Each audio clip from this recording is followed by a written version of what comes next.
Salam, bugünkü dərsimiz ismin hallarıdır. İsimlər cümlədə başqa sözlərlə əlaqəyə girərkən dəyişir, yəni müəyyən qrammatik şəkilçilər qəbul edir. İsmin belə dəyişməsi onun hallanması deyilir. İsmin 6 halı var: adlıq, yiyəlik, yönlük, təsirlik, yelik və çıxışlıq. Adı halınsa heç bir şəkilçisi olmayacaq. 6 halı olsa da 6 hal şəkilçisi yoxdur, 5 hal şəkilçisi var. İsimlər lüğətdə adı hal formasında veriləcək. Kim, nə, hara sualına cavab verir, şəkilçisi yoxdur. Cümlədə mübtəda, xəbər təyin olur. Zərflik və tamamlıq olması üçün isə qoşmadan işlənməsi şərtdir. Məsələn, deyirəm ki, müəllim gəldi. Müəllim gəldi dediyim zaman, burada mən görürəm ki, müəllim adı haldadır, kim sualına cavab verir və mübtədadır. Deyirəm ki, xəbər mövqeyində o şagirddir. Burada görürsünüz ki, şagird nədir? Adı haldadır və bu zaman deyəcəm ki, mən xəbər mövqeyinə çıxış etmişdir. Daş bina gözəldir.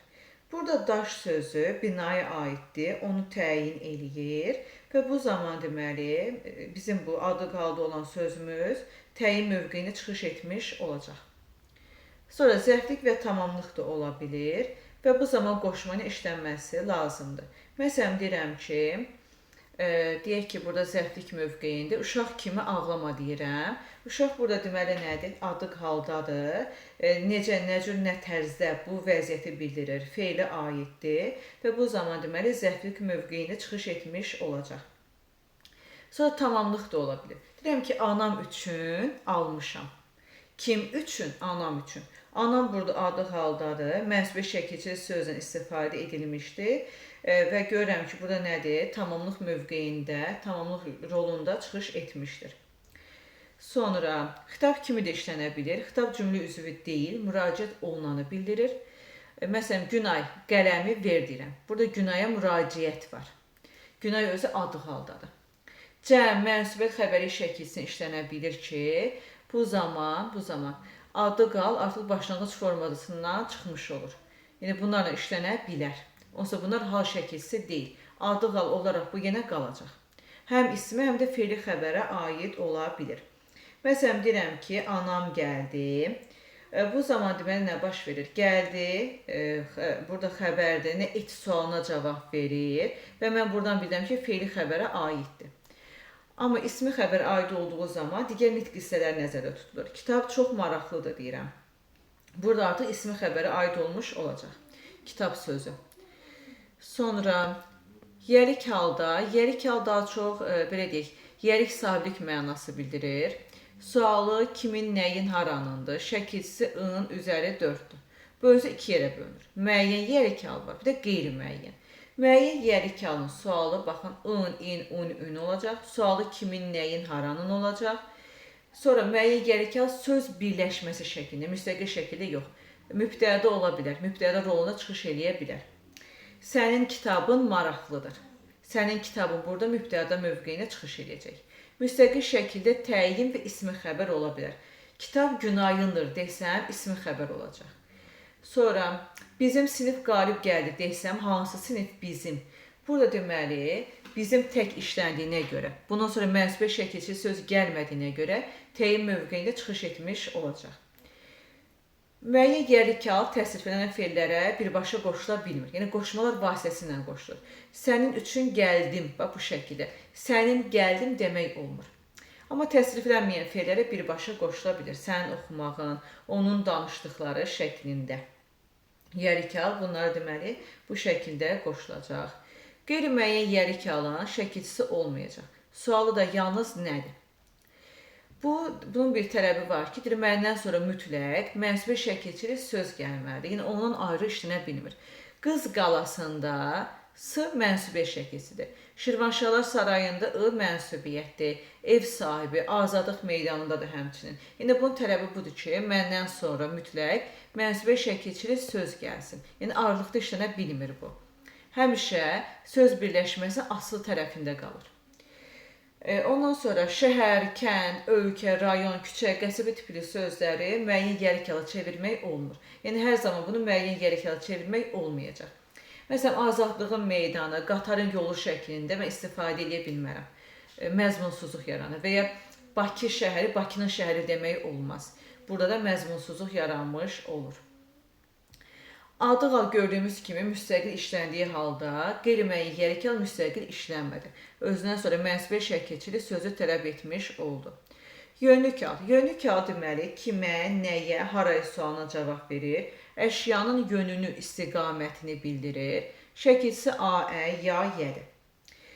Yönlü kağıt haqqında deyək ki, bu da ismi və feili xəbərə aid olacaq. Həm tamamlıq, yer zərfli, həm də ismi xəbər olar. Kimə, nəyə sualına cavab versə tamamlıq olar. Haraya sualına cavab versə zərflik.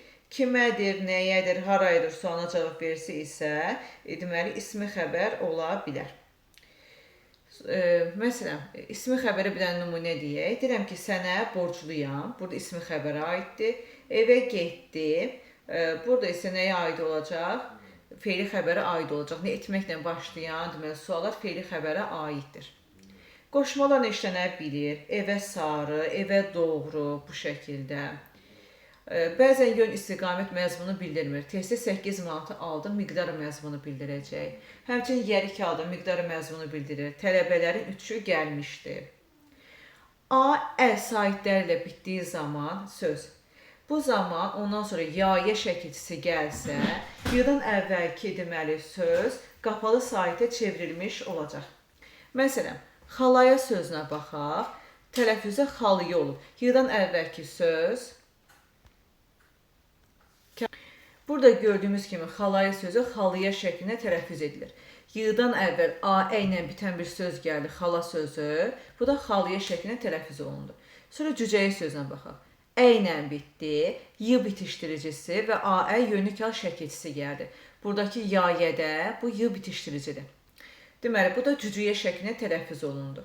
Belə olanda xalıya, cücüyə şəklində. Artıq tələffüzünə görə sözü iki mənada düşünmək olar. Xalı kilim mənasını, xalıya məsələn belə demək olar. Bir də xalıya, xalaya sözü. Yəni artıq iki dənə söz formasına düşünə bilirəm.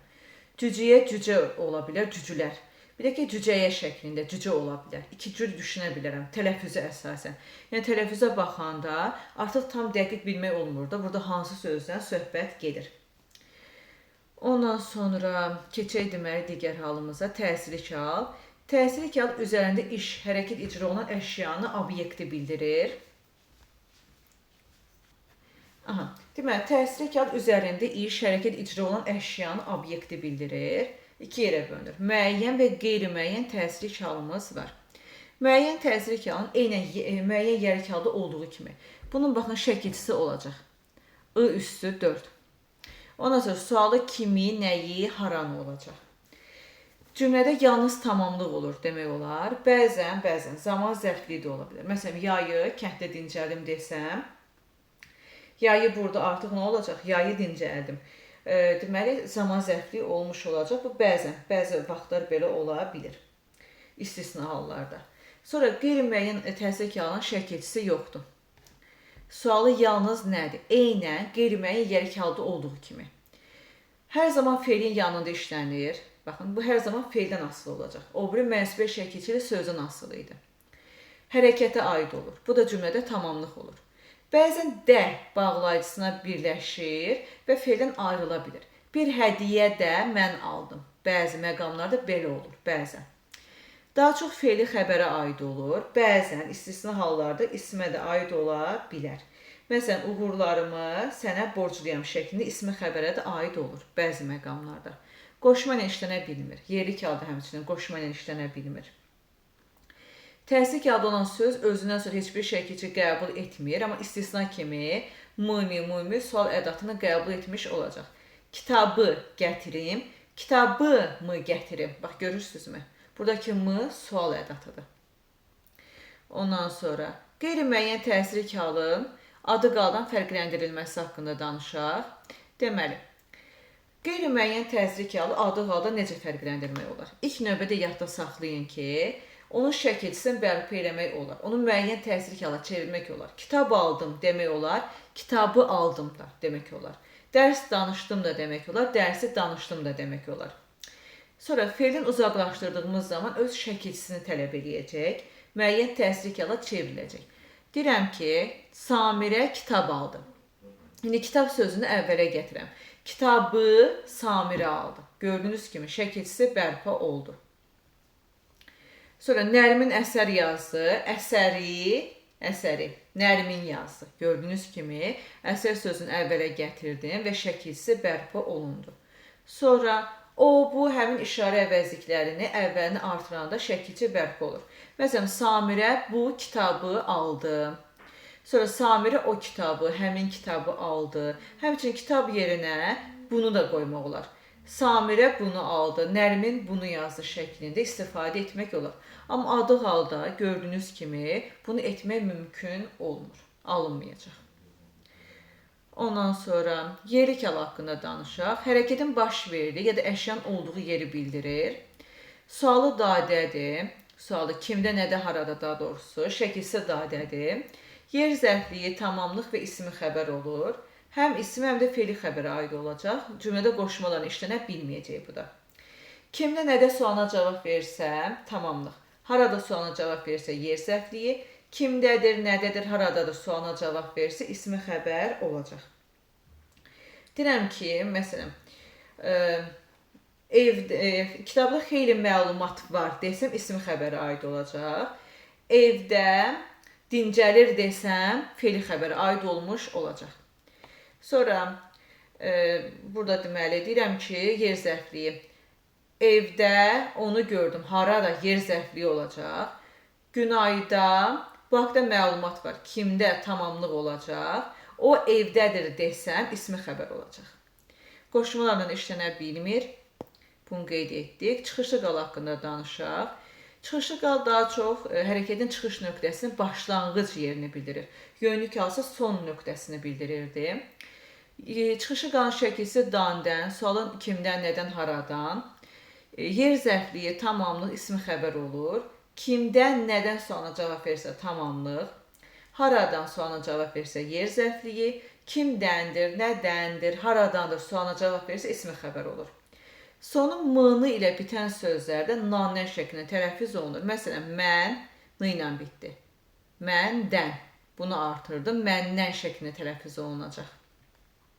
Həm ismi, həm də fe'li xəbərə aid olur. Ondan sonra qoşmalarla işlənə bilir. Səndən əvvəl, səndən sonra şəklində. Məsələn, ismi xəbərə aid deyək ki, səndən narazıyam desəm, ismi xəbərə aiddir. Evdən gəlir desəm, fe'li xəbərə aid olmuş olacaq. Evdən gəlir, bax, haradan gəlir, yer zərfliyinə də nümunədir. Günaydan soruşdum, kimdən, tamamlıqdır, tamamlıq. Sonra, o, deməli, deyək ki, burada, deməli, ismi xəbər mövqeyində məlumat kitabdandır. Baxın, görürsünüz, ismi xəbər oldu. Məlumat kitabdandır şəklində ismi xəbər olacaq. Sonra, ismin deməli hallarının amonimliyi də var ki, bunları əzbərləməlisiniz. Bir şey yadda saxlayın ki, qrammatik şəkilçilər sualın tərkibinə daxil olsa da, leksik şəkilçilər daxil olmur. Məsələn, deyim ki, yayda görüşərik. Nə zaman? Bax, buradakı yayda zərfcüzərdən leksik şəkilçi kimi çıxış edib və sualın tərkibinə daxil olmadı. Evdə gördüm, harada, gördü, sualın tərkibinə daxil oldu. Qrammatik şəkilçidir. Bu şəkildə müəyyən eləyə bilərsiniz. Həmçinin çıxışı qalan dan-dəni də zərfcüzərdən leksik şəkilçi kimi çıxış edir. Çoxdan, birdən. Sonra yerlik hal şəkilçisi, mənsubiyyətlə amonimdir. Fe'l-cüzərdən leksik şəkilçi ilə, ikinci şəxsin şəxs şəkilçisi ilə, isim-cüzərdən leksik şəkilçi ilə amonimdir. Əkin, biçin, yeyin. Bu demək olar ki, fe'ldən isim-cüzərdən leksik şəkilçidir. Qeydin əmr şəklini ikinci şəxsinin cəmindədir. Alın, baxın, vurğu qəbul etmir. Sonra görməkdən görünmək yaranır. Ondan sonra yönlük halda həmçinin, baxın, isim-cüzərdən leksik şəkilçi olur. Yarmaq fe'lindən yara yaranır. Qan ismindən qanamaq fe'li yaranır. Təsirli halda mənsubi şəkilçisinin amonimdir. Üçüncü şəxsin təki ilə, baxın, onun dəftəri. Bu mənsubi şəkilçili sözdür. Çünki onun qarşısında yerlik halda bir söz dayanıb. Təsirli halda belə bir şey olmur. Fe'l-cüzərdən leksik şəkilçi var ki, qazmaqdan qazımaq, görürsünüzmü? Yazmaqdan yazı, fe'ldən isim yarandı. İsimdən sifət yarandı. Bənövşədən bənövşəyi yarandı. Yəni bu şəkildə amonimlik var ki, bunları da əzbərləməlisiniz. Tez-tez sizə lazım olacaq. Bu günlük bu qədər. Ümid edirəm ki, dərs sizə aydın oldu. Sağ olun.